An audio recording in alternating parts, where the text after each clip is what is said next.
un gros potentiel, mais de l'éclatage dans l'espace, vers l'infini et au-delà. 3, 4.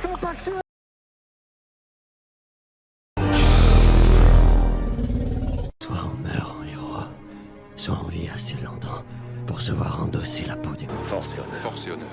Un chevalier obéit à des valeurs. Un chevalier obéit à des valeurs. Son cœur ne connaît que la vertu. Son cœur ne connaît que la vertu. Son épée défend les démunis. Pour ce genre de choses, il existe des hommes comme moi. Il t'arrive de saigner. Vous pouvez respirer. Vous pouvez cligner des yeux. Vous pouvez pleurer. M'a ramené le conduit, celle-là. Maintenant que j'ai votre attention, Accroche-toi, petit.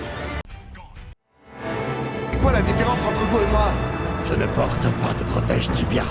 Un grand pouvoir implique de grandes responsabilités. Parce que je suis un boxeur. Qui t'a conseillé ce programme? Ton coiffeur. Nom de Zeus. Mon père. Ouais. Je viens vous prévenir que la vidéo de 5F va commencer. Salut. Voulez-vous la voir? Bien sûr. Mais d'abord, je dois bénir cette demeure. Salut à tous, c'est Fab et des Garmat sur ma chaîne. Amis des plateformes, j'espère que vous avez la forme. Amis du cinéma, j'espère que ça va. Aujourd'hui, c'est plateforme de streaming. Donc, Netflix a réussi à s'accaparer le droit de diffusion d'un film. Un film que j'attendais déjà depuis au moins l'année dernière, même si c'est une production, on va dire 2023. Il était annoncé pour une sortie, il me semble, 2024. Et en fait, plus les mois passaient et je voyais rien, ni au cinéma, ni sur une plateforme. Alors, est-ce que justement, parce que c'était peut-être un film médiocre, bah justement, Netflix l'a mis en place dès ce mois de novembre 2025. Donc, j'ai pu, parce que je vais en parler, me faire une réponse sur ISS.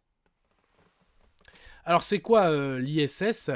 Donc, en gros, en version française, on dit surtout SSI, donc la Station Spatiale Internationale. Donc, en gros, la Station Spatiale Internationale. Là, je ne suis pas du tout anglais, en plus, je suis pris du nez, excusez-moi. Et donc, en gros, par rapport à un film qui a été tourné par rapport à cette Station Spatiale Internationale, donc internationale, tout est dit. Alors, dans le film, il précise vraiment, par rapport aux origines, en fait, c'est une station spatiale et en fait, c'est la collaboration de plusieurs pays dans la recherche. Et là, il précise vraiment que vraiment, cette ISS c'est vraiment un symbole après la guerre froide de collaboration, notamment entre les Russes et les Américains. Mais en réalité, il y a plein d'autres pays, donc, notamment la France. Donc, en fait, c'est une station spatiale avec tout le monde y participe dans des recherches, dans un objectif, on va dire, de bien-être au niveau de la Terre. Bon. Et donc là, en fait, dans ce film, donc, on a la collaboration entre les Russes et les Américains, et tout d'un coup, il y a un conflit qui éclate sur Terre. D'ailleurs, quand ils le voient, c'est plutôt pas mal, à travers un hublot, tu vois des explosions sur la Terre, et ils reçoivent des messages, en gros, que la Russie attaque les États-Unis, et donc, comme l'ISS est quelque chose de clé, chacun reçoit des ordres, il faut prendre le contrôle de la station spatiale. Voilà. Et du coup, en fait, ce scénario me hypait bien, même à l'époque, quand j'ai vu que ce type de film sortait avec ce scénario. J'étais vraiment déçu de ne pas pouvoir le voir l'année dernière. Donc là, une fois qu'il arrive sur Netflix, j'étais vraiment content. Mais voilà, je suis pas novice non plus dans les sorties. Quand je vois que, soit quand il y a trop de promos, c'est des fois que c'est éclaté, c'est des promos pour y aller, pour essayer de minimiser les dégâts, soit vraiment il est tellement éclaté, on le sort même pas, ou en tout cas pas dans tous les pays, il ira sur les plateformes un an après. Voilà, je suis pas dupe, et malheureusement c'est ce qui s'est passé, parce que un gros potentiel, moi j'adore, mais je trouve que déjà la partie de la station spatiale internationale n'est pas trop si développée que ça. Bon, le côté, voilà, les Russes et les Américains qui collaborent, je trouve qu'il n'y a pas beaucoup de scènes de cohésion, vraiment, parce qu'après, ça aurait pu être un bon thriller de l'espace, mais qu'est-ce qu'on fait? Est-ce qu'on fait la guerre? Est-ce qu'on trahit? Est-ce qu'on collabore? Ils auraient pu faire des scènes où ils collaborent bien, et après, justement, qui va trahir? Qui va céder? La tension? Enfin, il y avait tellement de choses que je n'ai rien retrouvé durant ce film de 1h30. Même les scènes de baston sont vraiment éclatées, hein, j'ai envie de dire. Il y a des scènes avec l'apesanteur au niveau des effets spéciaux, même quand tu vois un peu de sang en apesanteur, mais limite, c'est pas foufou. Il n'y a pas de...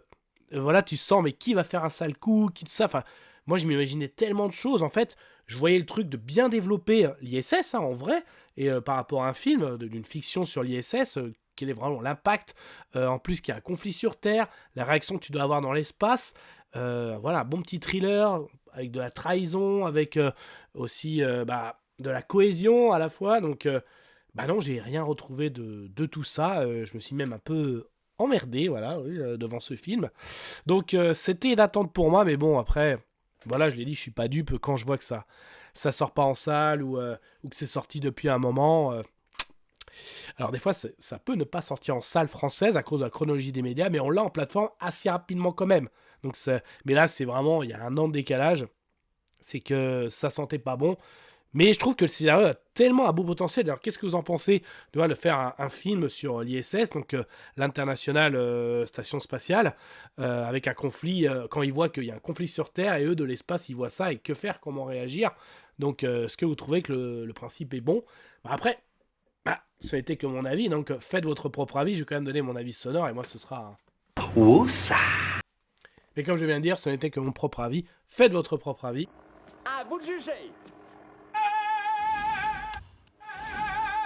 Et puis n'hésitez pas à vous promener sur la chaîne, alors si ça vous plaît, ce type de vidéo avis sur des films, des séries, aussi bien du live action que de l'animation, essentiellement pop culture. Donc là on était sur de la SF, science-fiction, mais ça peut être aussi de la fantasy, du super-héroïque, je vous l'ai dit, pop culture.